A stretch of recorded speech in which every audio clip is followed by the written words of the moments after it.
الحمد لله نحمده ونستعينه ونستغفره ونؤمن به ونتوكل عليه ونعوذ بالله من شرور أنفسنا ومن سيئات أعمالنا من يهده الله فلا مضل له ومن يضلله فلا هادي له ونشهد أن لا إله إلا الله ونشهد أن محمدًا عبده ورسوله أما بعد فقد قال الله تبارك وتعالى في القرآن المجيد والفرقان الحميد أعوذ بالله من الشيطان الرجيم بسم الله الرحمن الرحيم يوم لا ينفع الظالمين معذرتهم ولهم اللعنة ولهم سوء الدار وقال النبي صلى الله عليه وسلم اتقوا الظلم فإن الظلم ظلمات يوم القيامة أو كما قال النبي صلى الله عليه وسلم اللهم صل على سيدنا محمد وعلى آل سيدنا محمد وبارك وسلم اللهم صل على سيدنا محمد وعلى آل سيدنا محمد وبارك وسلم اللهم صل على سيدنا محمد وعلى آل سيدنا محمد وبارك وسلم۔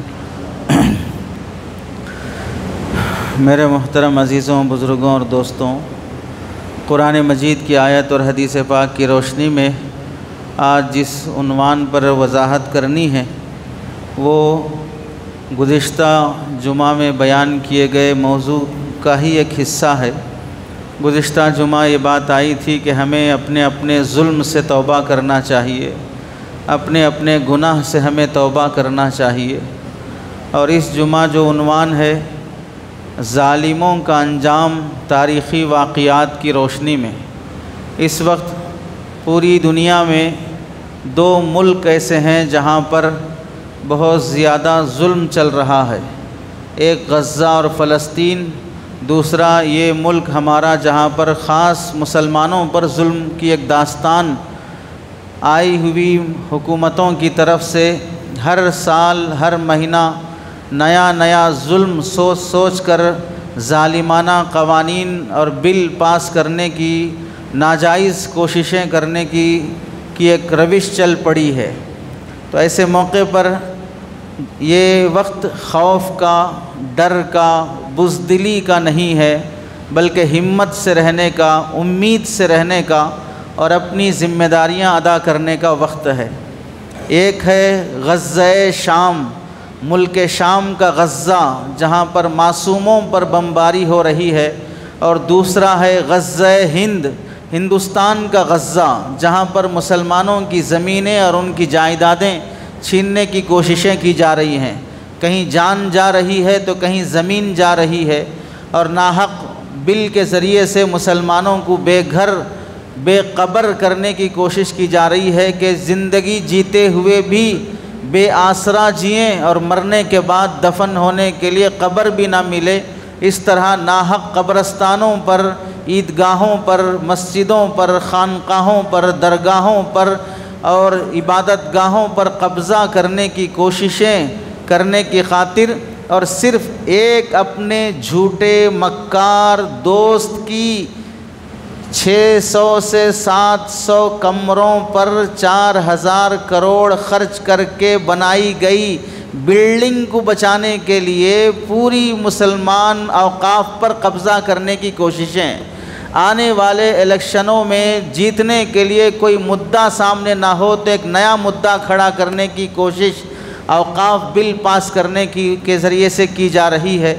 ایسے موقع پر ہمیں ماضی کے واقعات سے سبق لینا چاہیے کہ ہم سے پہلے بھی اس دنیا میں انسان بسے ہیں، اور ہم سے پہلے بھی حکمران، طاقتور، تخت نشین بادشاہ گزرے ہیں، جن میں سے منصف بھی رہے، انصاف پسند، اور ان میں سے ظالم اور جابر بھی رہے، جنہوں نے تاریخ میں ایک اپنی سوانح لکھی ہے، زندگی لکھی ہے کہ جب بھی کوئی ظلم ہوگا تو ان ظالموں کو یاد کیا جائے گا جو تاریخ کے بڑے ظالم گزرے ہیں، اور جب بھی کوئی انصاف کا معاملہ ہوگا تو ان منصفوں کو یاد کیا جائے گا جو تاریخ کے بڑے انصاف پسند گزرے ہیں۔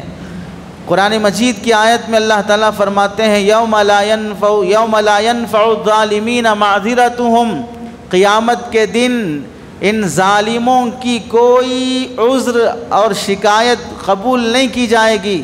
میں اس وجہ سے ظلم کیا، میں ان کے بہکاوے میں آ گیا تھا، میں اس پارٹی کی سپورٹ میں آ گیا تھا، کوئی تمہارا عذر وہاں پر نہیں چلے گا۔ وَلَهُمُ اللَّعْنَةُ وَلَهُمْ سُوءُ الدَّارِ، ظالموں پر اللہ کی لعنت اور پھٹکار رہے گی۔ لعنت کا مطلب یہ ہے اللہ کی رحمت سے دور، اور جو اللہ کی رحمت سے دور ہو گیا وہ جہنم میں چلا گیا۔ اللہ کی رحمت جسے نصیب ہوئی وہ جنت کا حقدار بن سکتا ہے، اور جسے اللہ کی لعنت ملے گی وہ جہنم میں جانا یقینی ہے۔ وَلَهُمُ اللَّعْنَةُ وَلَهُمْ سُوءُ الدَّارِ، چنانچہ اللہ آگے فرماتے ہیں جن پر لعنت ہوئی وَلَهُمْ سُوءُ الدَّارِ، ان کے لیے بہت برا ٹھکانہ ہے، بہت برا گھر ہے، اور پورے گھروں میں سب سے برا گھر جہنم ہے۔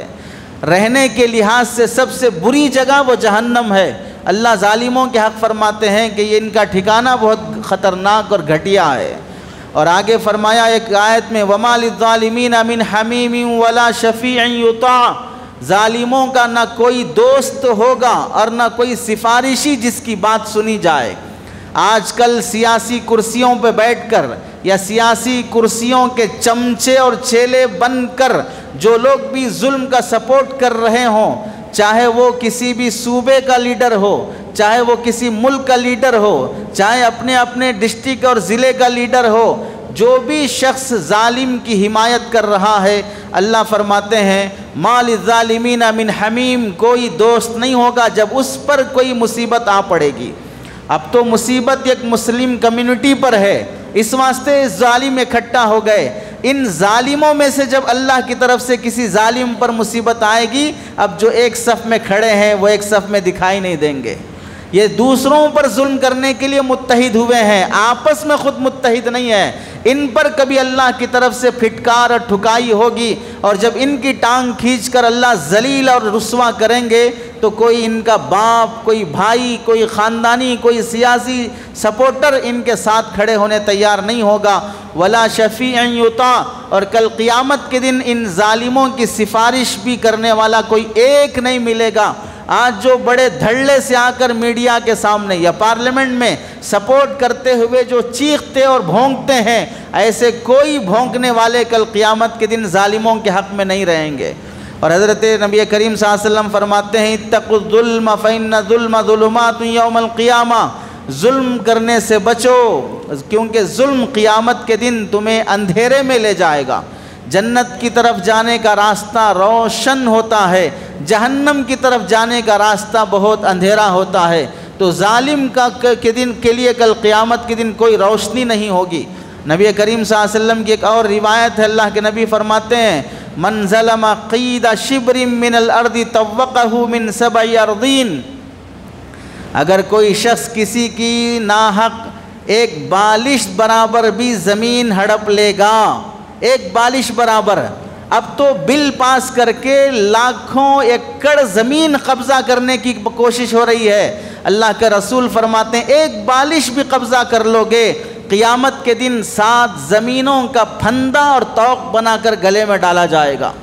یہ صرف ان لوگوں کے لیے نہیں ہے جو کسی پڑوسی کی ایک بالش زمین، ایک گز زمین قبضہ کر لیتا ہے، کسی کھیت والا بازو کھیت والے کی کر لیتا ہے، کوئی باغیچے والا بازو باغیچے والے کی قبضہ کر لیتا ہے، کوئی لینڈ مافیا اپنے وینچر میں کسی دوسرے کی زمین قبضہ کر لیتا ہے۔ یہ حدیث ان ملعونوں کے خاطر بھی ہے جو سیاسی پارلیمنٹ میں بیٹھ کر مسلمانوں کی اوقاف کی زمینیں قبضہ کرنے کا بل پاس کرتے ہیں، ان کے حق میں بھی یہ حدیث ہے کہ اللہ تعالیٰ 7 زمینوں کا طوق اور پھندا بنا کر گلے میں ڈالیں گے۔ وہی زمینیں قبضہ کرنے کی آج کوششیں کی جا رہی ہیں۔ ہمیں یہ بات اپنی زندگی میں بھی ٹٹولنا چاہیے کہ ایک طرف تو وہ ظالم جسے پوری دنیا ظالم سمجھتی ہے، اور ایک طرف وہ ظالم بھی ہے جو خود کو ظالم نہیں سمجھتا اور دنیا بھی اسے ظالم نہیں سمجھتی ہے۔ ہم بھی دیکھیں کہیں ایسا نہ ہو کوئی بھائی کسی بھائی کی جائیداد پہ قبضہ کر کے اپنے بھائی پر ہی ظلم کر رہا ہو، کہیں شوہر بیوی کو زندہ جلا کر، کہیں بیوی اپنے بوائے فرینڈ اپنے عاشق کے ساتھ مل کر شوہر کو ناحق قتل کر کے ظلم کر رہی ہو، کہیں ایسا نہ ہو کہ سگا چچا اپنے بھتیجوں کی زمینیں ہڑپ کر کے ظلم کر رہا ہو، کہیں ایسا نہ ہو کہ بے گناہ قیدیوں کو جیل میں رکھ کر سالوں انہیں بے قصور کی سزائیں دی جا رہی ہوں، وہاں جیلر بھی ظالم ہے، وہ انصاف کرنے والا جج بھی ظالم ہے، اس کے خلاف لڑنے والا وکیل بھی ظالم ہے، جنہیں ناحق جیلوں میں پھنسا کر زندگیاں برباد کر دی جاتی ہیں۔ کہیں ایسا بھی ہے کہ کوئی سرمایہ کار مالدار اپنے دولت کے غرور میں کسی مظلوم پر، کسی غریب پر ظلم کر رہا ہو۔ حقیقت میں دیکھا جائے تو ہمارے معاشرے میں صرف وہ لوگ ہی ظالم نہیں ہیں جو سیاست کی گدی پر بیٹھے ہیں، بلکہ وہ لوگ بھی ظالم ہیں جو اپنے دکان کی کرسی پر بیٹھے ہیں، وہ لوگ بھی ظالم ہیں جو اپنی آفس کی کرسی پر بیٹھے ہیں، وہ لوگ بھی ظالم ہیں جو اپنے ڈائننگ ٹیبل پہ بیٹھے ہوئے ہیں، کھانے کی ٹیبل پہ بیٹھ کے بیوی پہ ظلم کر رہا ہے، اپنے مکان دکان پہ بیٹھ کر مزدور پر ظلم کر رہا ہے، اپنی آفس میں بیٹھ کر کام کرنے والے نوکروں پہ ظلم کر رہا ہے، گھروں میں ظلم، بازاروں میں ظلم، کارخانوں میں ظلم، حکومت کے ایوانوں میں ظلم، ہر جگہ ظلم ہی ظلم ہے، اور ظلم اللہ کی لعنت اور غصے کو دعوت دیتا ہے، رحمت کو دعوت نہیں دیتا ہے۔ ظلم ایسا ناسور ہے، خاندان برباد ہو جاتے ہیں، حکومتیں اور تہذیبیں ختم ہو جاتی ہیں۔ حضرت علی رضی اللہ تعالیٰ عنہ کی طرف یہ بات بڑی منسوب ہے کہ اللہ تعالیٰ کافروں کی حکومت گوارا کر لیں گے لیکن ظالموں کی حکومت اللہ گوارا نہیں کریں گے۔ ظلم کے ساتھ حکومت نہیں چل سکتی ہے، کفر کے ساتھ اللہ پھر بھی حکومت چلا سکتے ہیں، گوارا کر لیتے ہیں، لیکن ظلم کو اللہ کبھی گوارا نہیں کرتے ہیں۔ اب دکھ رہا ہے کہ کرسیوں پہ بیٹھے ہوئے اکثر لوگ کسی نہ کسی کے قاتل ہیں، قاتلوں کو ہی کرسی مل رہی ہے، اور فتنہ اور دنگا فساد مچانے والوں کو ہی کرسیاں مل رہی ہیں۔ یہ اللہ کی طرف سے مہلت ہے، یہ اللہ کی طرف سے چھوٹ ہے، اس واسطے کہ ہر آدمی اپنی حیثیت کے مطابق کسی کو مارتا ہے اور اس کا بدلہ لیتا ہے، اور اللہ تعالیٰ جب کسی کو مارتے ہیں یا اسے ٹھکانے لگاتے ہیں تو اپنی شان کے مطابق لگاتے ہیں۔ ایک چھوٹا آدمی اپنے حساب سے بدلہ لے گا، مالدار اپنے حساب سے بدلہ لے گا، سیاسی لیڈر اپنے حساب سے بدلہ لے گا، اور اللہ جب بدلہ لینے پہ آتے ہیں تو اپنی شان کے حساب سے لیتے ہیں کہ اب اس کا کوئی بدل نہیں ہوتا ہے۔ یہ مہلت ہے، جو ڈھیل ہے جو چھوڑی جاتی ہے، جیسے دریا یا سمندر یا تالاب میں مچھلی پکڑنے کے لیے جو آدمی رسی ڈالتا ہے پہلے اسے ڈھیلا چھوڑتا ہے، جب مچھلی پھنس جاتی ہے تو پھر اسے ٹائٹ کر کے کھینچتا ہے، اب بچنے کا کوئی اندیشہ نہیں ہوتا ہے۔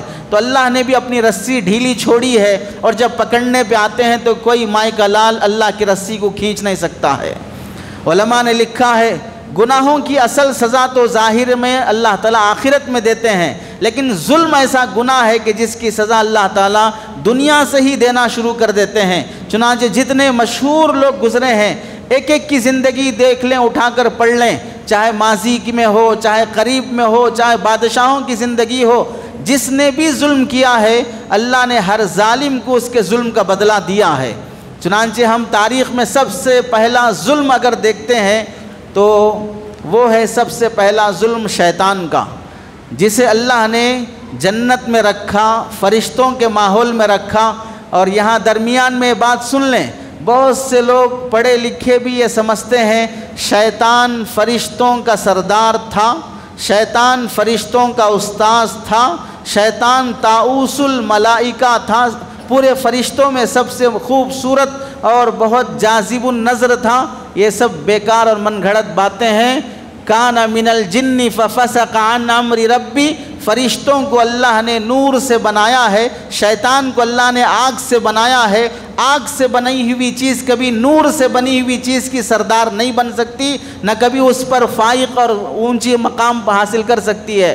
فرشتوں کے ساتھ تھا، بس نہ فرشتوں کا استاذ تھا، نہ فرشتوں کا سردار تھا، نہ فرشتوں پر اسے کوئی فوقیت حاصل تھی۔ اللہ تو فرماتے ہیں کان من الجن ففسق عن امر ربی، وہ جنات کی نسل سے تھا، اور جنات کو اللہ آگ سے پیدا کرتے ہیں۔ تو فرشتوں کی صحبت ملنا، جنت کی زندگی ملنا، لیکن ایک حکم اللہ کا نہیں مانا اور روگردانی کیا، سجدہ کرنے سے منہ پھیر لیا، ففسق عن امر ربی، اللہ کے حکم سے روگردانی کیا، یہ ظلم تھا اس کا۔ کہ یہ سمجھنا کہ میں بڑا ہوں، میری چلے گی، میں نہیں جھکوں گا، آدم کو جھکنا پڑے گا، یہ اس کا ظلم تھا جو اطاعت نہ کرنا۔ اللہ نے قیامت تک کے لیے اسے ملعون اور ابلیس بنا دیا۔ ہر کام سے پہلے اعوذ باللہ من الشیطان الرجیم، جو شیطان رجیم مردود کے نام سے جانا جاتا ہے پوری دنیا میں آخرت تک، حالانکہ فرشتوں کی صحبت پایا ہوا۔ دوسرا ظلم تھا انسانوں میں قابیل کا ظلم، جو اپنے بھائی حابیل پر اس نے کیا تھا۔ دونوں آدم علیہ السلام کی اولاد ہیں۔ حابیل نیک اور پارسا آدمی ہے، اور قابیل اپنی ہوس کی چکر میں مجھے فلاں لڑکی چاہیے، فلاں عورت چاہیے، میں اسی سے شادی کروں گا۔ آج بھی دیکھ لیجئے مندروں میں بیٹھ کر بھگوان تک پہنچانے کی ذمہ داری نبھانے والے پجاری نابالغ لڑکی کے ساتھ ریپ اور اس کے ساتھ بلاತ್ಕಾری کے قصوں میں مبتلا رہتے ہیں، اور کوئی صحافی اسے دھمکی دیتا ہے کہ تمہارا یہ گھناؤنا کام میں پبلک کے سامنے لا دوں گا، تو پھر غنڈوں کو خرید کر پارسا اور پجاری شمار ہونے والا بھی غنڈا بن کر ایک صحافی کا مرڈر اور قتل کر دیتا ہے۔ اس کے بعد دیکھ لیا جائے گا کیا ہوگا۔ پتہ کیا چلا؟ عورت کی ہوس اور لالچ وہ مندر میں بیٹھے ہوئے شخص کو بھی درندہ اور قاتل بنا دیتی ہے۔ عورت کی ہوس اور لالچ مندر میں بیٹھے ہوئے شخص کو بھی درندہ اور قاتل بنا دیتی ہے۔ ایسے کتنے وہ نوجوان ہیں جو مسجدوں میں نمازوں میں شریک ہیں، اعتکاف میں بیٹھتے ہیں، بزرگوں کی صحبت میں جاتے ہیں، لیکن ان کے دلوں میں کسی نہ کسی معشوقہ کی محبت، مصلی پہ بیٹھ کر نماز کی حالت میں، اعتکاف کی حالت میں بھی وہ ویڈیو کال اور چیٹنگ کے ذریعے سے اپنی حرام معشوقہ سے مبتلا رہتا ہے۔ اس کی تصویریں دیکھنا، اس کے میسیجز پڑھنا، میسیجز کرنا۔ خدا کے گھر میں رہ کر بھی کوئی زانی بن جاتا ہے، مندر میں رہ کر بھی کوئی ٹیررسٹ اور قاتل بن جاتا ہے۔ عورت کی ہوس اور لالچ اتنی ہوئی کہ اپنے ہی بے قصور بھائی کو ناحق قتل کر دیا۔ اس کا قصور نہیں تھا، ناحق قتل کر دیا۔ تو اللہ نے کیا سزا دی؟ قتل ہونے کے بعد پورے بھائی اور بہن حضرت آدم کے جتنے اس وقت بچے تھے، سب کے دل میں اس قاتل کی نفرت پیدا ہو گئی، سب کے دل میں نفرت پیدا ہو گئی۔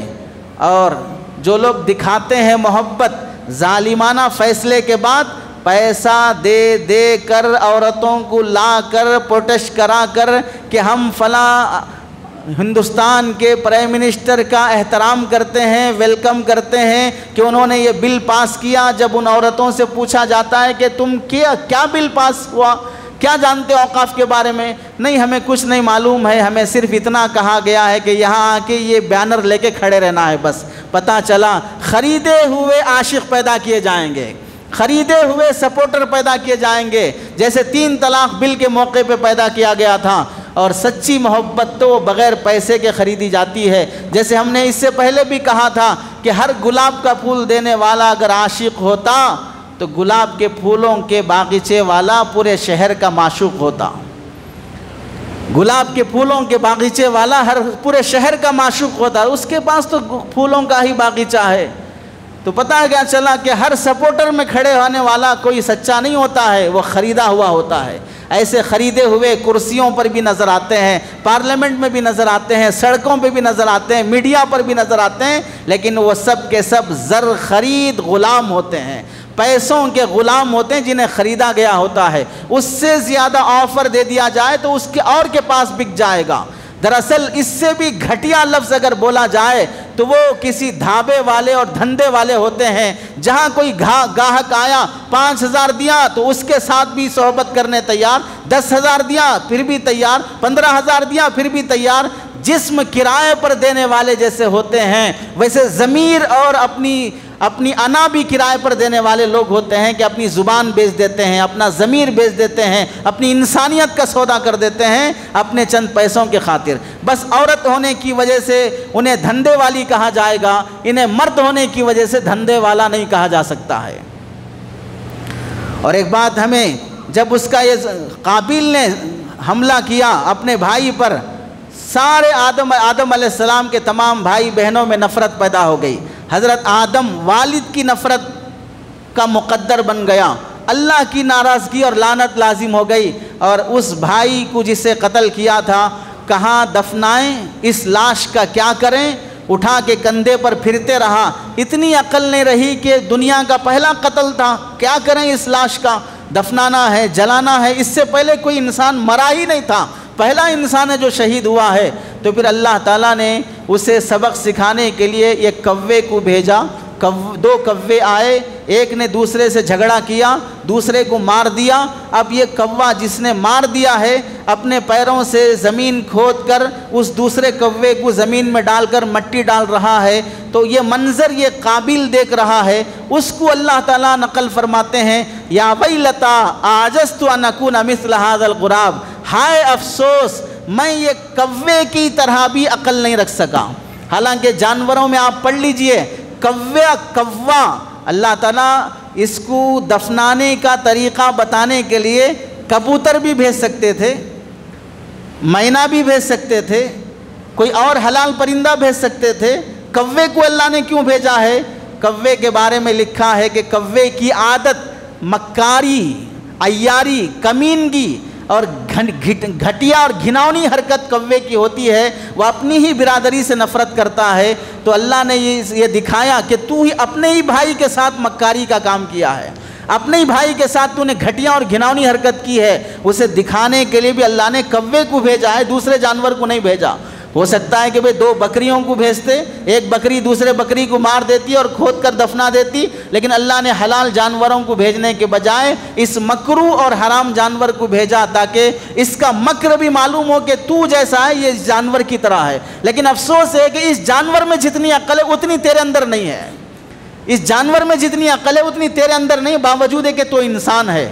تو ظلم کا انجام اللہ تعالیٰ اسی وقت دکھا دیتے ہیں، اور حدیثوں میں آتا ہے اس قابیل نے جو پہلا قتل دنیا میں کیا تھا، اس کے بعد سے لے کر قیامت تک جتنے قتل ہوں گے اللہ ان قاتلوں کا گناہ بھی اس قاتل کے نامہ اعمال میں پہنچاتے رہیں گے، کیونکہ قتل کی جو گھناؤنی حرکت جو شروع کی ہے یہ تو نے شروع کی ہے۔ تیسرا، دنیا کا بڑا مشہور ظالم جسے سب جانتے ہیں، فرعون، محض یہ خواب کی بنیاد پر کہ ایک بچہ پیدا ہوگا میری سلطنت کو تباہ کر دے گا، تو وہ فرعون اپنی سلطنت کو بچانے کے لیے جو اپنے آپ کو رب العالی کہتا تھا، میں سب سے بڑا رب ہوں، وہ فرعون جو بڑے دندناتے ہوئے کہتا تھا الیس لی ملک مصر وہذہ الانہار تجری من تحتی افلا تبصرون، تمہیں دکھائی نہیں دیتا یہ ملک کس کا ہے، یہ مصر کس کا ہے، اور یہ نہریں کس کی ہیں، یہ بادشاہت کس کی ہے، کیوں مجھے خدا ماننے کے لیے تیار نہیں ہوتے؟ ایسے خدائی کا دعویٰ کرنے والا وہ فرعون موسیٰ علیہ السلام کی قوم کے مردوں کو، عورتوں کو غلام بنانے کی چکر میں اور معصوم بچوں کو اس واسطے ذبح کر دیا کہ ان میں سے کوئی بڑا ہو کر میرے تخت اور سلطنت کو الٹ نہ دے۔ اس ظالم کا انجام کیا ہوا؟ اللہ تعالیٰ اسی نہر، اسی دریا، اسی سمندر جس پر وہ فخر کرتا تھا اور جن غلاموں اور سلطنت پر اسے اپنی بادشاہت کا غرور تھا، ان سب کے سامنے اسی نہر اور ندی میں جس کے گزرتے اور بہتے ہونے پر اسے غرور اور فخر تھا، اللہ نے ڈبا کر جب مارا اور ساری پبلک اور مظلوم رعایا، بنی اسرائیل جو اس کے ہاتھوں سے مظلوم بنے تھے، ظلم برداشت کیے تھے، وہ کھڑے ہوئے آنکھوں سے فرعون کا ڈوبنا دیکھ رہے ہیں۔ اب بتاؤ، جن معصوم بچوں کو اس نے قتل کیا تھا، جن کے شوہروں کو اس نے قتل کیا تھا، ان کی بیویاں، ان کے ماں باپ، یہ سب دیکھ رہے ہیں کہ ہماری اولاد کا قاتل ڈوب رہا ہے، ہمارے بچوں کا قاتل ڈوب رہا ہے، تو ان کے دلوں کو ٹھنڈک پہنچے گی، سکون ملے گا۔ تو ظالم کو اللہ نے مظلوم کے سامنے عذاب دیا، اور جب عذاب اللہ کا آ پکڑا تو اس نے کہا آمنت انہ لا الہ الا الذی آمنت بہ بنو اسرائیل، میں اسی اللہ پہ ایمان لاتا ہوں جس پر بنی اسرائیل نے ایمان لایا ہے، وانا من المسلمین، اور میں مسلمان بن جاتا ہوں۔ موت آنکھوں کے سامنے دیکھ کر فرعون نے کلمہ پڑھا تھا، لیکن اللہ موت کے وقت پڑھنے والے کلمے کا اعتبار نہیں کرتے ہیں، موت آنکھوں کے سامنے دیکھ کر کی جانے والی توبہ کا اعتبار نہیں کرتے ہیں۔ ہم میں سے جو لوگ اپنی اپنی کرسیوں پہ بیٹھ کے ظلم کر رہے ہیں، وہ اسی واسطے ظلم کر رہے ہیں کہ ہماری موت اور بعد میں ہے، جب تک زندہ ہیں کر لیں گے، جب موت آئے گی دیکھیں گے۔ موت پر توبہ قبول نہیں ہوگی، زندگی کی توبہ اللہ قبول کرتے ہیں۔ موت پر تو فرعون نے بھی توبہ کیا تھا، کہاں اس کی توبہ قبول ہوئی، کہاں اس کا کلمہ قبول ہوا؟ اللہ نے پوری دنیا کے لیے عبرت کا نمونہ بنایا۔ آج بھی فرعون کے اس ناپاک جسم کو اللہ نے مصر کے میوزیم میں اٹھا کر رکھا ہے۔ 2500 سال ہو گئے، 2500 سال ہونے کو ہو گئے، لیکن آج بھی اس کا ناپاک جسم محفوظ رکھا اللہ نے۔ کیوں؟ اللہ نے قرآن میں ہی فرمایا کہ میں تیرے جسم کو قیامت تک اٹھا کے رکھوں گا تاکہ بعد میں آنے والوں کے لیے عبرت ہو۔ جو ظالم ہیں انہیں فرعون کے اس مصر کے اس محفوظ شدہ جسم کو دیکھنا چاہیے کہ یہی انجام ہمارا بھی ہو سکتا ہے، یہی انجام ہمارا بھی ہو سکتا ہے۔ یہاں ایک بات سمجھ لیں بیچ میں، جب اس کا جسم اور باڈی مصر میں رکھی ہوئی ہے تو ظلم، تو پھر اللہ عذاب کہاں دے رہے ہیں اسے؟ اس کا جسم تو یہیں پر ہے، عذاب کہاں پر دے رہے ہیں؟ اللہ عذاب دینے کے لیے جسم کے محتاج نہیں ہے۔ جسم یہاں مصر میں محفوظ ہے، باقی روح کہاں گئی ہے؟ اللہ اس روح کو دوسرے جسم میں منتقل کریں گے اور اسے عذاب دیتے رہیں گے۔ عذاب دینے والے مالک اور قادر اللہ ہیں، وہ کس طریقے سے عذاب دیں گے ہمیں اسے سمجھنے کے لیے ضرورت نہیں ہے۔ سمجھنا، اگر کوئی چاہتا ہے بضد ہو کر تو پھر اسے بھی عذاب میں مبتلا ہونا پڑے گا کہ تب سمجھ میں آئے گا کیسے عذاب ہوتا ہے۔ اس سے تو پناہ مانگنی چاہیے کہ وہ کیسے عذاب دیتے ہیں وہ انہیں معلوم ہے۔ اور افسوس کی بات یہاں پر یہ بھی کہنے کو من کرتا ہے، ہماری اس نوجوان نسل میں سے بعض ایسے نادان اور جاہل اور گنوار قسم کے گزرے ہیں جنہیں ماں باپ کی سے دینی تعلیم اور تربیت نصیب نہیں ہوئی، تو ہماری ان بد نصیب آنکھوں نے وہ تصویر بھی دیکھی جہاں پر 2 مسلمان نوجوان مصر میں محفوظ فرعون کی باڈی کے سامنے کھڑے ہو کر ایصال ثواب اور فاتحہ پڑھ رہے ہیں، جنہیں یہ تک پتہ نہیں ہے کہ کس کے قبر پر جا کر فاتحہ پڑھنی چاہیے، جنہیں یہ تک معلوم نہیں ہے کہ کس کی قبر پہ 4 قل پڑھنا چاہیے، جنہیں ماں باپ نے اتنا علم تک نہیں نصیب کیا ہے کہ ایصال ثواب اور قرآن خوانی یا یہ قل وغیرہ کس کی قبر پر پڑھی جاتی ہے، انہیں تمیز نہیں ہے کہ فرعون کی قبر پہ فاتحہ پڑھ رہے ہیں۔ چوتھا، قارون کا انجام اللہ نے قرآن میں ذکر کیا ہے۔ فرعون کے دربار کا ملازم تھا قارون، اس کا نام سب جانتے ہیں، سنا ہوگا۔ قارون کے خزانے کی تعبیر دی جاتی ہے، غریبوں کا خون چوس چوس کر سودی طریقے سے دولت کا انبار جمع کیا تھا۔ اس کے خزانے میں سونے، چاندی، قیمتی موتی۔ حالت یہ تھی کہ اس کے خزانے کی چابیاں مضبوط جسم والے مزدوروں کی ایک بڑی جماعت مشکل سے اٹھا کر لے چلتی۔ چابیاں اتنی زیادہ تھیں خزانوں کی، تو خزانوں کا عالم کیا ہوگا؟ اس کا عالم یہ تھا، اس درجے کا ظالم کہ غریبوں پر، یتیموں پر، کمزوروں پر حق ہڑپ ہڑپ کر پیسہ جمع کرنا عادت بن چکی تھی۔ اس کو اتنا بڑا سرمایہ دار اللہ نے بنایا تھا کہ اس وقت کا کوئی شخص اس کے دولت کا مقابلہ نہیں کر سکتا۔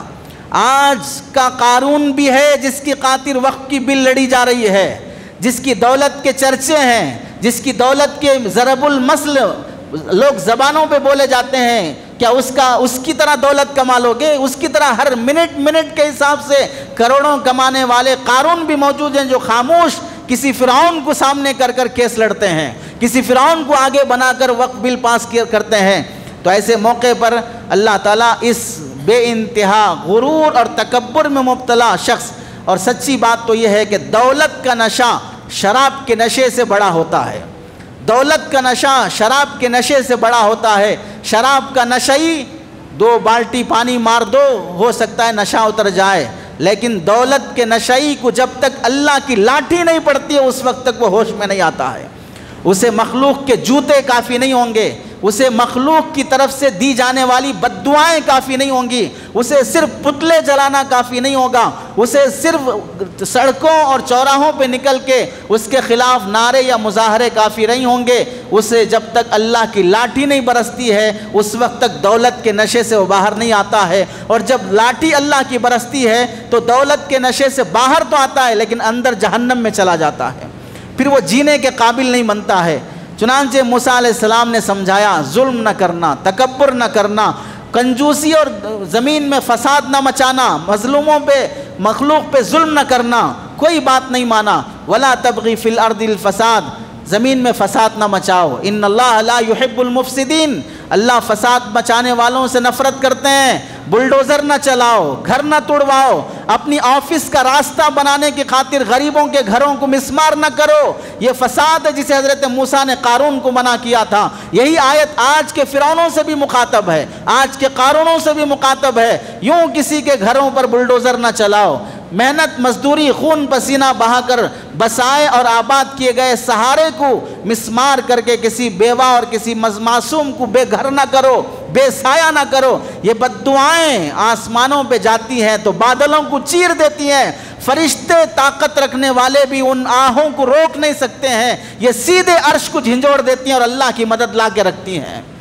حضرت موسیٰ نے اسے تنبیہ کیا تھا، یوں بددعاؤں کے مستحق نہ بنو۔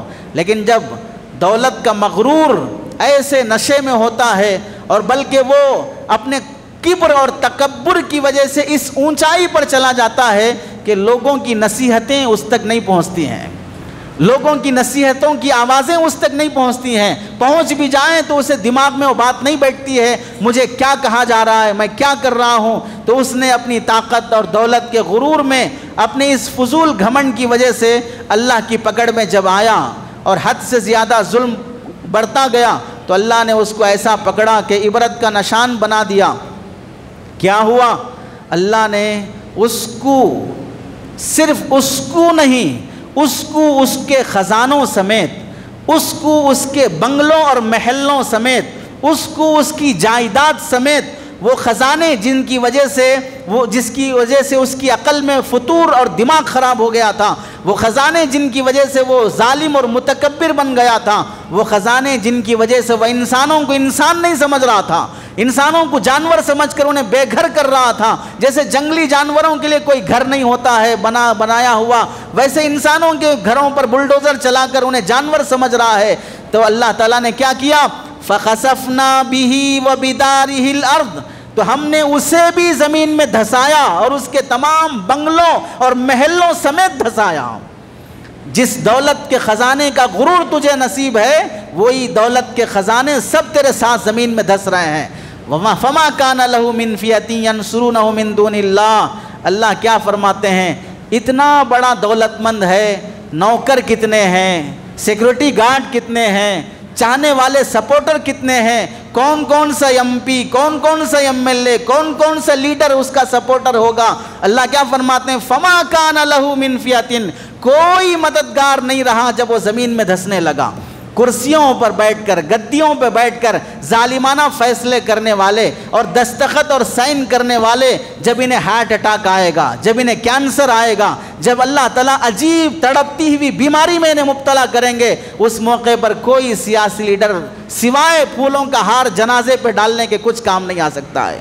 فَمَا كَانَ لَهُ مِنْ فِيَةٍ يَنْصُرُونَهُ مِنْ دُونِ اللَّهِ وَمَا كَانَ مِنَ الْمُنْتَصِرِينَ، اور حال یہ ہے کہ یہ خود بھی عذاب میں جب مبتلا ہوں گے اور اللہ کو رو رو کر پکاریں گے تو یہ خود بھی اس قابل نہیں کہ ان کی چیخ و پکار کو سن کر مدد کی جائے، نہ خود اس قابل ہیں کہ ان کی وجہ سے مدد ہو، نہ کوئی ان کے سپورٹر اور قائد اور لیڈر اور غلام نوکر کوئی ان کی مدد کر سکتا ہے۔ یہ قارون کے ساتھ اللہ نے کیا ہے۔ آج بھی جو اپنی کرسی بچانے، اپنا گھر بچانے، اپنی پارٹی بچانے، اپنے لیڈروں کو بچانے، اپنے دوستوں کو بچانے کی خاطر ملک کی تمام سرکاری جائیدادوں کو بیچنے کے بعد اب کچھ باقی نہیں رہا تو پھر دوسرے اقلیتوں کے جائیدادوں پہ قبضہ کرنے کی جب حرص اور لالچ بڑھتی گئی اور ناحق بل پاس کرتے گئے، ان کو بھی جب اللہ کی پکڑ آئے گی تو پھر انہیں بھی بچانے والا کوئی نہیں ہوگا۔ یہ تاریخ قرآن کی ہے، یہ واقعات قرآن کے ہیں، ہمیں اس پر یقین ہونا چاہیے۔ قارون کو بھی اللہ نے مہلت دی، فرعون کو بھی اللہ نے مہلت دی، قابیل کو بھی اللہ نے مہلت دی۔ مہلت ہر ظالم کو ملتی ہے تاکہ وہ بھی توبہ کر کے واپس آ جائے، نہیں کرتا ہے تو جیسے ان کو اللہ نے پکڑا ہے، آج کے ظالم امریکہ کے دہشت گرد کو بھی پکڑے گا، آج کے اسرائیل کے ظالم دہشت گرد کو بھی پکڑے گا، اور ہر ملک کے ظالم اور دہشت گرد سیاسی لیڈر کو بھی اللہ کی پکڑ آ کر رہے گی۔ اللہ ظالم کو کبھی بخشتے نہیں ہیں، اللہ دنگے فساد کرنے والے کو کبھی بخشتے نہیں ہیں، کسی کی جائیداد چھیننے والے کو کبھی بخشتے نہیں ہیں۔ اور سب سے بڑا عذاب تو یہ ہے کہ مرنے سے پہلے توبہ کی توفیق بھی نہیں ملتی ہے۔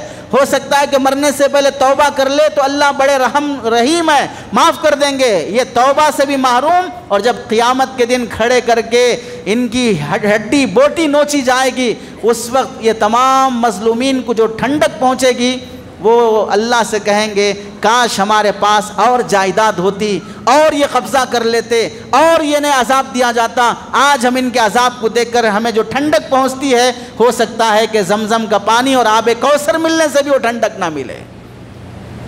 یہ تمنا مظلوموں کی ہوگی کل قیامت کے دن جب ان ظالموں کو انجام دیکھیں گے۔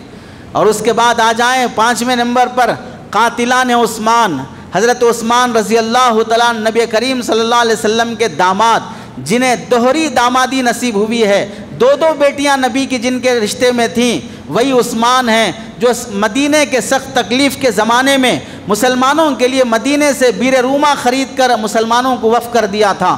وہی عثمان ہیں جنہیں قرآن مجید کے جمع کرنے کا شرف نصیب ہوا، جامع القرآن جنہیں کہا جاتا ہے، جن کی حیا سے فرشتے بھی حیا کرتے ہیں، اور جن کی دولت اللہ کے دین اور رسول اللہ کی خدمت کے لیے ہمیشہ فارغ کر دیے تھے، جن کے ہاتھوں نے قرآن نازل ہونے والا اپنے ہاتھوں سے لکھ کر کتابت وحی کی سعادت حاصل کی تھی۔ یہی عثمان ہے جو اقتدار پر فائز ہونے کے بعد ظلم کرنا تو دور کی بات، ظلم کا دفاع کرنے کی بھی اجازت نہیں دی ہے۔ میری طرف سے لڑنے کی ضرورت نہیں ہے، میں مظلوم شہید ہو جاؤں گا، لیکن لڑ کر مدینے کے اندر خون خرابہ کرنے کی اجازت نہیں دوں گا۔ انہی عثمان پر جب سبائی فتنے نے سازش رچ کر شہید کر دیا، تو تاریخ میں لکھا ہے حضرت عثمان کو ظالمانہ شہید کرنے والوں میں سودان بن حمران، یہ شخص جب حضرت عثمان کو شہید کرنے والوں میں شامل رہا، اللہ نے وہ دن لایا کہ حضرت عثمان رضی اللہ تعالیٰ عنہ کا غلام کی کیا حیثیت ہوتی ہے، لیکن غلام کے ہاتھوں اسے قتل کیا گیا۔ اور ایک شخص اشتر جس کا نام تھا، جس نے حضرت عثمان کو شہید کرنے میں حصہ لیا، زہر دے کر تڑپا کر اسے ہلاک کیا گیا۔ اور ایک شخص جس نے حضرت نے عثمان رضی اللہ عنہ کی داڑھی پکڑ کر جھنجھوڑا تھا، اس کو جب قتل کیا گیا تو مار کر اس کی لاش کو گدھے کے کھال میں لپیٹ کر پھر اس کھال کو آگ میں ڈال کر جلایا گیا۔ یہ کس کے ساتھ؟ قاتلان عثمان کے ساتھ۔ اور پھر وہ شخص جس نے حضرت عثمان کے سینے پہ چڑھ کر مسلسل کئی وار کیے تھے، اللہ نے اسے استسقاء کے مرض میں مبتلا کر دیا۔ ہر 2 منٹ کو باتھ روم جانا آنا، ہر 2 منٹ کو باتھ روم جانا آنا، فرصت ہی نہیں رہتی، آنتیں اندر سے پکنا شروع ہو جاتی، سینہ جلنا شروع ہو جاتا۔ جب اسے کھڑا کر کے تیروں کا نشانہ بنایا گیا، ایک تیر میں ہی جان نکل گئی۔ ایسی سزا میں اللہ تعالیٰ نے مبتلا کیا۔ ایک فرد کو مارو، ایک قوم کو مارو، ایک کمیونٹی کو مارو، یا ان کی زمینیں قبضہ کرو، قاتل کو اللہ کبھی چھوٹ نہیں دیتے ہیں۔ حضرت عثمان رضی اللہ تعالیٰ عنہ کے بعد سب جانتے ہیں حضرت حسین اور آل رسول کے قاتلوں کے قافلے کے ساتھ کیا ہوا۔ جس نے بھی حضرت حسین رضی اللہ تعالیٰ عنہ کو شہید کرنے میں حصہ لیا، اللہ نے کسی کو اندھا کر دیا، کسی کو خوفناک بیماری میں مبتلا کر دیا، کسی کو پاگل اور دیوانہ بنا دیا۔ حتیٰ کہ عبد الملک بن مروان کے زمانے میں ایک خلیفہ مختار بن ابی عبید ثقفی جب یہ کوفہ کا گورنر بنا تو اس کا مشن ہی یہی تھا، جو حضرت حسین اور ان کے قافلے کے قاتل ہیں، ایک ایک کو چن کر وہ قتل کیا کرتا تھا، ایک ایک کو نشانہ بنا کر قتل کیا کرتا تھا۔ پتہ کیا چلا؟ ایک دور حضرت حسین اور ان کا قافلہ شہید ہوا، کوئی ساتھ نہیں دیا۔ چند سال گزرے، اللہ نے دوسرے کو پیدا کیا اور وہ ایسا حکمران بنا کہ تمام قاتلوں کو نشانہ بنا کر قتل کیا۔ پتہ کیا چلا؟ ظالم کبھی اپنی زندگی میں پنپ نہیں سکتا ہے۔ اس کے بعد آ جائیں ایک اور ظالم، ابو مسلم خراسانی۔ یہ وہ شخص گزرا ہے جو تاریخ میں 2 بڑی سلطنتیں گزرے ہیں، ایک بنو امیہ اور دوسری بنو عباسیہ۔ یہ بنو امیہ کا تختہ الٹ کر بنو عباسیہ کو اقتدار میں لانے والا یہ وزیر تھا، مشیر تھا، لیڈر نہیں تھا، لیکن لیڈروں کی چاپلوسی کرنے والا۔ اسے سخت دشمنی تھی بنو امیہ سے، حضرت معاویہ کا جو خاندان ہے اس سے سخت دشمنی تھی، اور حضرت عباس رضی اللہ عنہ کا جو خاندان ہے اس سے بڑی محبت تھی۔ محبت کس سے تھی؟ دشمنی کس سے تھی؟ لیکن ظلم تو بہر صورت کیا ایک کمیونٹی پر، بنو امیہ کے خاندان پر، اور ہمدردی میں کس کے؟ بنو عباس کے۔ ہوا کیا؟ چند دنوں کے بعد اس نے جو ظلم ڈھایا ہے بنو امیہ پر، تاریخ میں لکھا ہے اپنے ہم نواؤں کو لے کر اس نے بنو امیہ کی تڑپتی ہوئی لاشوں پر دسترخوان بچھا کر کھانا کھاتے تھے۔ یہ ظلم تاریخ میں لکھا ہوا ہے۔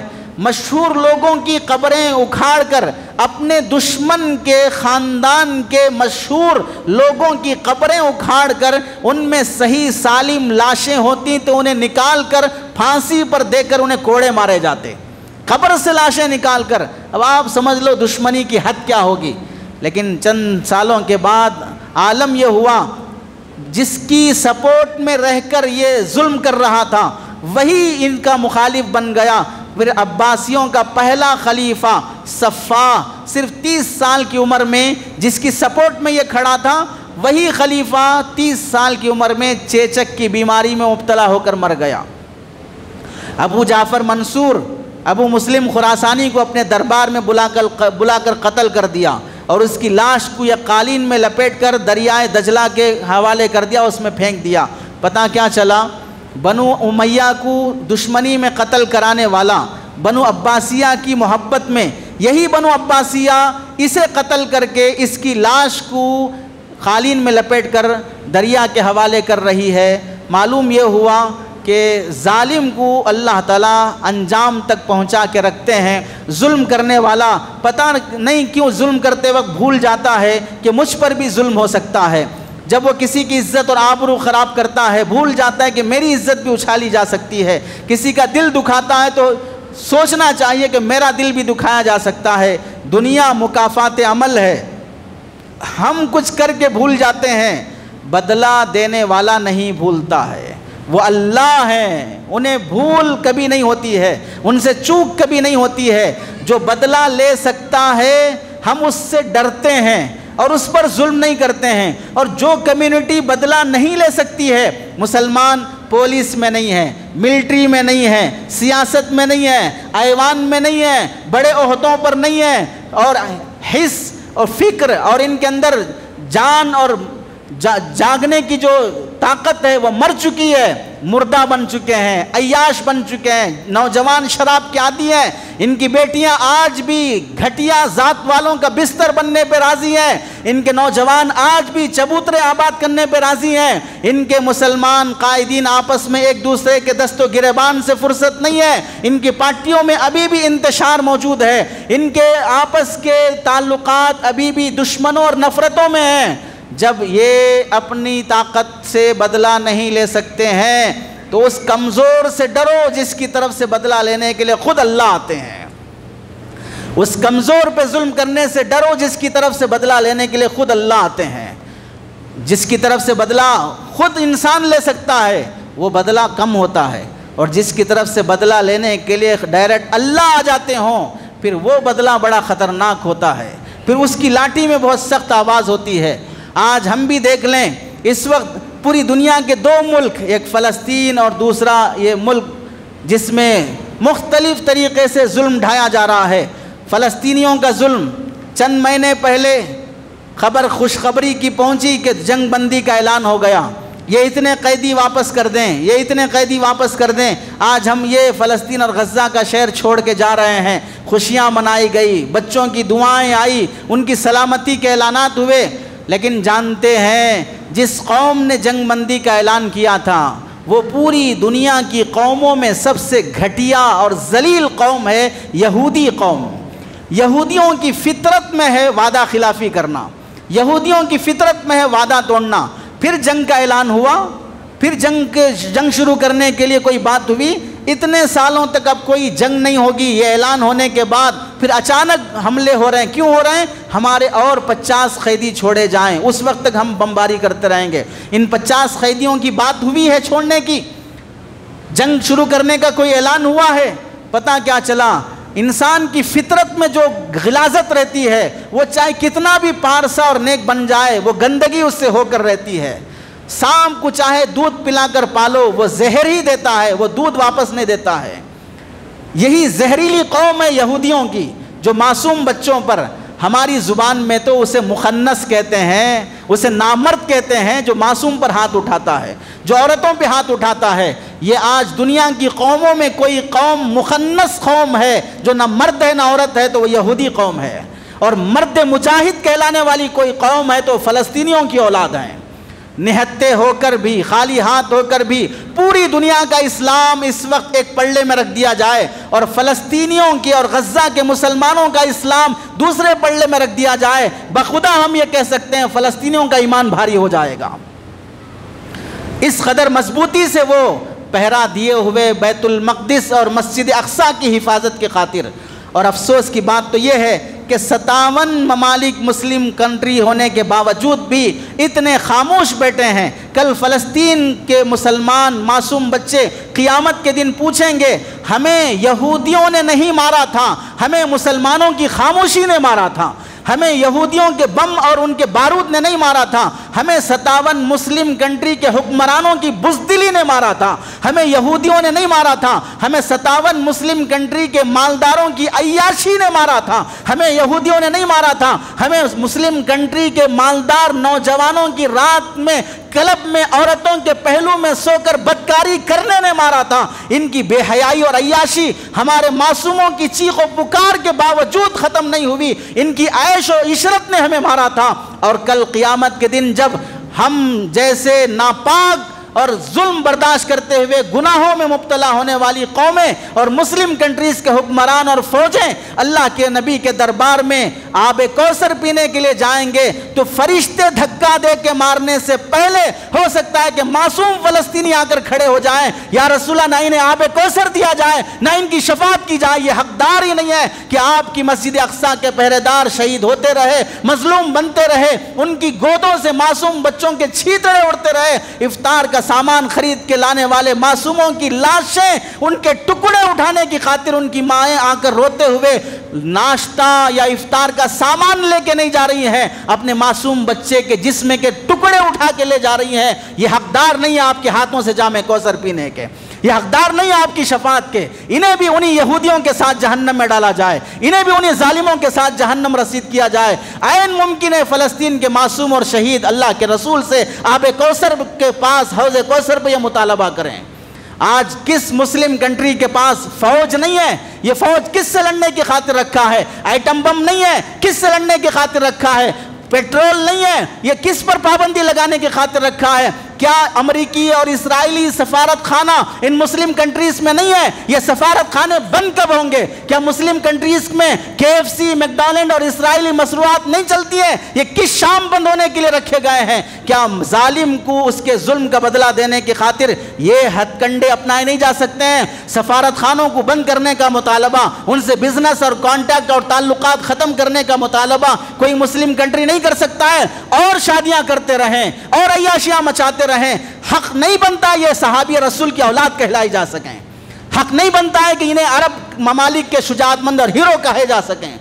طرفداری کرنا، خاموش رہ جانا اور ناچ گانے کی محفلیں قائم کرنا افسوس تو تب ہوتا ہے جب کسی سچے نے کہا تھا فلسطین کی مثال اس وقت حضرت یوسف علیہ السلام کی ہے اور تمام مسلم کنٹریز کی مثال حضرت یوسف کے 11 بھائیوں کی ہے، جن 11 بھائیوں نے خود لے جا کے کنویں میں ڈالا، جن 11 بھائیوں نے خود مصر کے بازار میں بیچنے کی سازش رچی۔ ایسے ہی مسلم کنٹریز ہونے کے باوجود بھی ایک مسلم ملک کو کنویں کے حوالے کر رہے ہیں، یہودیوں کے حوالے کر رہے ہیں، مصر کے بازار میں بیچنے کے فیصلے کر رہے ہیں۔ در حقیقت یہ منظر کشی یوسف اور ان کے بھائیوں کی ہو چکی ہے، اور وہ منظر بھی آئے گا جس دن حضرت یوسف علیہ السلام کو اللہ سلطنت اور کرسی عطا کریں گے۔ یہ 11 کے 11 بھائی بھکاری بن کر خیرات مانگنے کے لیے آئیں گے۔ جس وقت حضرت مہدی کا لشکر آئے گا، یہی فلسطینی مجاہدین ان کے ساتھ کھڑے ہوں گے، پھر وہ منافقین، وہ بزدل، وہ فاسق اور فاجر دجال کے لشکر میں کھڑے ہوں گے، تو پھر وہ منظر ہوگا کہ یہ بھکاری کدھر کھڑے ہوئے ہیں، یہ لشکر کے یہ فوجی کدھر کھڑے ہوئے ہیں۔ اور افسوس تو تب ہے جب کسی معصوم بچے نے بڑی اچھی بات کہی تھی۔ فلسطینیوں کے ایک معصوم بچے نے کہا تھا قیامت کے دن ہر بے قصور فلسطینی جہاں یہودیوں کی گردن پکڑے گا وہیں پر مسلم حکمرانوں کی بھی گردن پکڑے گا اور ہر ایک سے یہ پوچھے گا بِأَيِّ ذَنْبٍ قُتِلَتْ، ہمیں کس جرم میں قتل کیا گیا اس کا جواب دیا جائے، ہمیں کس قصور سے مارا گیا اس کا جواب دیا جائے۔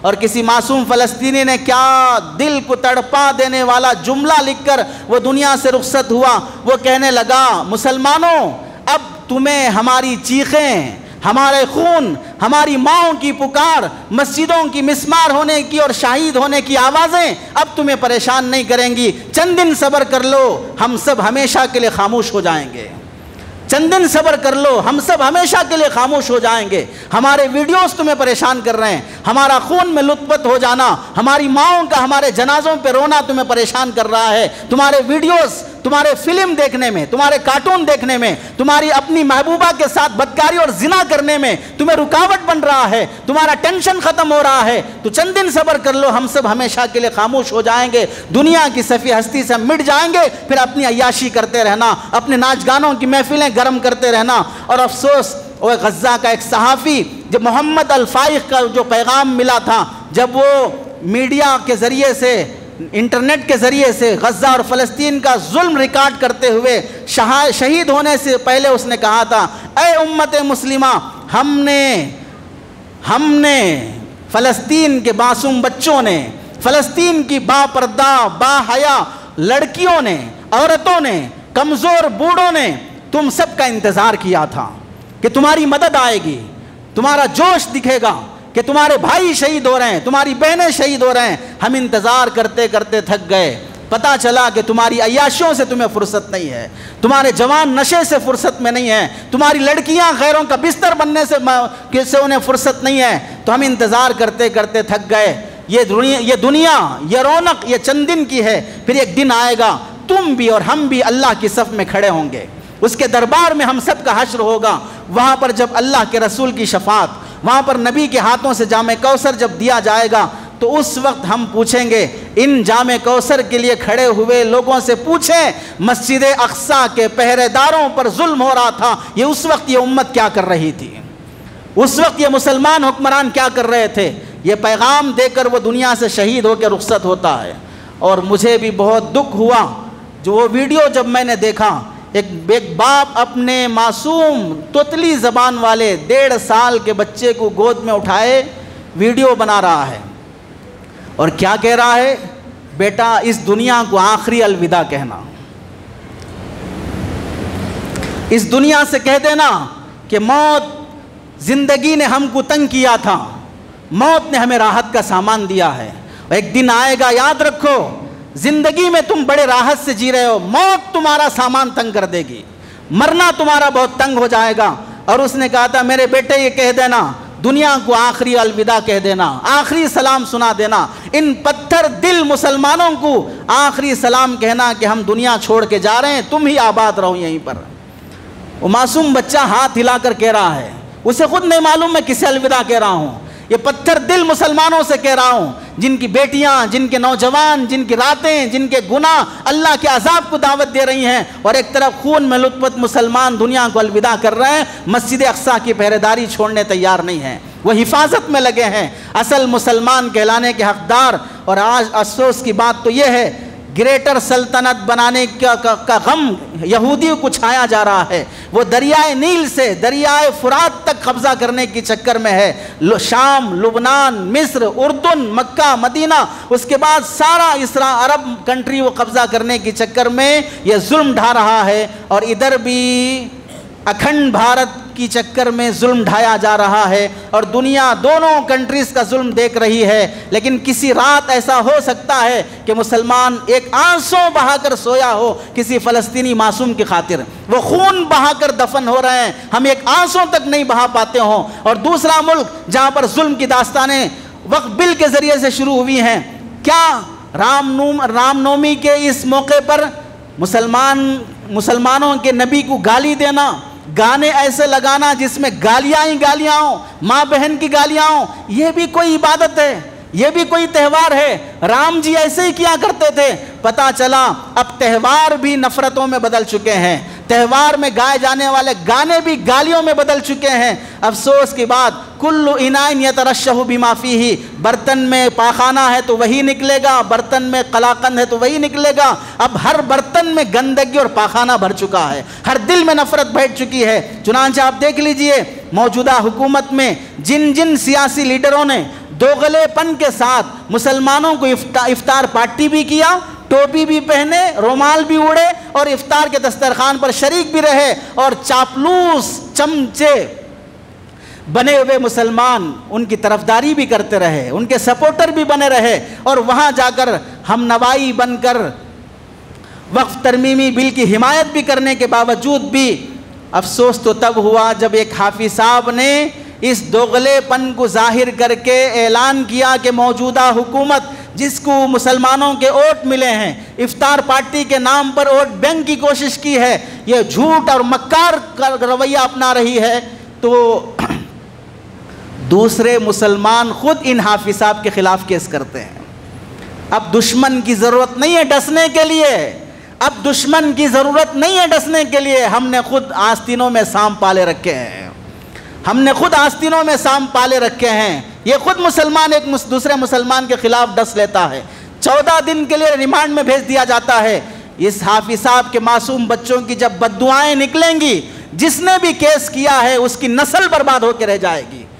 کافر اور ظالم حکومتوں کی حمایت میں حفاظ اور علماء پر جو آگے آ کے لڑ رہے ہیں قبرستان اور اوقاف کی خاطر، خاموش رہنے کے بجائے سپورٹر اور حمایت کر رہے ہیں ظالموں کی، تو پھر وہی انجام ہوگا جو قارون کا ہوا تھا، فرعون کا ہوا تھا، وقت کے دشمنوں کا ہوا تھا۔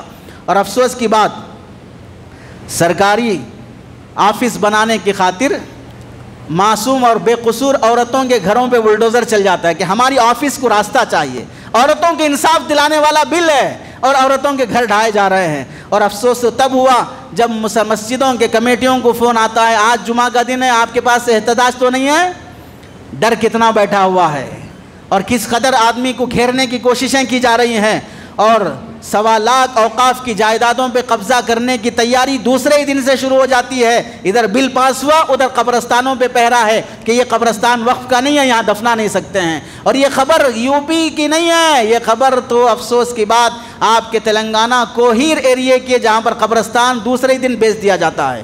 قبرستان میں بلڈوزر چلا کر، قبروں کو مسمار کر کے بلڈوزر چلا کر ختم کر دیے جاتے ہیں کہ اوقاف کا بل پاس ہو گیا اور قبرستانیں قبضے سے جا رہی ہیں۔ جینا تو دشوار تھا ہی، مرنا بھی دو بھر کر دیا جا رہا ہے۔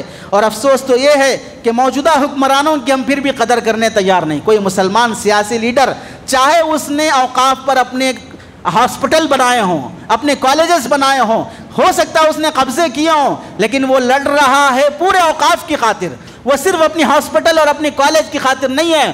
جو بھی زبان کھول رہا ہے ہم اس کی بھی قدر نہیں کریں، اپنی ذاتی مفادات کی خاطر ابھی بھی ٹانگ کھینچتے رہیں، تو پھر کیا ہمارے لیے لڑنے کی خاطر حضرت جبرائیل آئیں گے؟ ہماری صفوں کے ہیروؤں کو ہم ولن سمجھتے رہیں تو پھر ہمیں انصاف دلانے کے لیے کون آئے گا؟ اور افسوس کی بات تو یہ ہے، جن حکمرانوں کو ہم سمجھ رہے ہیں ہماری ذمہ داریوں، اس موقع پر اسرائیلی مصنوعات اور پروڈکٹس کا بائیکاٹ کرنا، اور مسلمان دکاندار بھی سمجھ لیں، چاہے ہماری یہ بات آپ کو بری لگتی ہو تو ہمارے حق میں بیٹھ کے آرام سے بد دعا کر لینا، اور ہم یقین سے کہہ سکتے ہیں ایک بالش اوپر بھی نہیں جائے گی بد دعائیں اسرائیلی پروڈکٹس پینے کے بعد۔ اس وقت پوری دنیا کے عظیم مفتی حضرت مفتی تقی عثمانی صاحب دامت برکاتہم فرماتے ہیں، مصنوعات کا بائیکاٹ اسرائیلی، ان کی دکانوں کا بائیکاٹ، چاہے وہ مسلمان دکان ہی کیوں نہ ہو، جب تک پھینکو گے نہیں اس وقت تک دشمن کو اثر نہیں پڑے گا۔ پیپسی پی کر آنسوں بہا رہا ہے فلسطین پر، ظالم کو سپورٹ کر کے آنسوں بہا رہا ہے فلسطین پر، ایک گناہ چھوڑنے تیار نہیں ہے، ایک پروڈکٹ چھوڑنے تیار نہیں ہے، ان بچوں کے خون بہہ رہا ہے۔ کیا بہتر ہوتا ہم میں سے ہر مسلمان، آپ دیکھیں بھوک میں انسان کو نیند نہیں آتی، خوف میں انسان کو نیند نہیں آتی، آدمی غم اور صدمے میں ہو تو نیند نہیں آتی ہے، موسم ناموافق ہو تو نیند نہیں آتی ہے۔ فلسطین کے بچوں پہ روزانہ بھوک، غم، صدمہ، ناموافق حالات، وہ بچے کیسے سوتے ہوں گے؟ ان کی مائیں کس کے انتظار میں ہوں گی؟ اس واسطے ہماری ذمہ داری ہے جو مسلمان ہمت کر کے آگے بڑھ رہے ہیں ان کا سپورٹ کیا جائے، ہر رات 5 منٹ نکال کر فلسطین اور اس ملک کی حفاظت کی خاطر دعا کا اہتمام کیا جائے۔ حسبنا اللہ و نعم الوکیل، لا حول ولا قوت الا باللہ العلی العظیم کا ورد کیا جائے، اور ہم اپنی غفلت سے نکل کر ان سیاسی پارٹیوں کی حقیقت سمجھیں جو دوغلے پن کے ساتھ مسلمانوں کو دھوکہ دے رہی ہیں۔ اللہ سے دعا ہے کہ اللہ عمل کی توفیق نصیب فرمائے۔ آمین۔ وآخر دعوانا الحمدللہ رب العالمین۔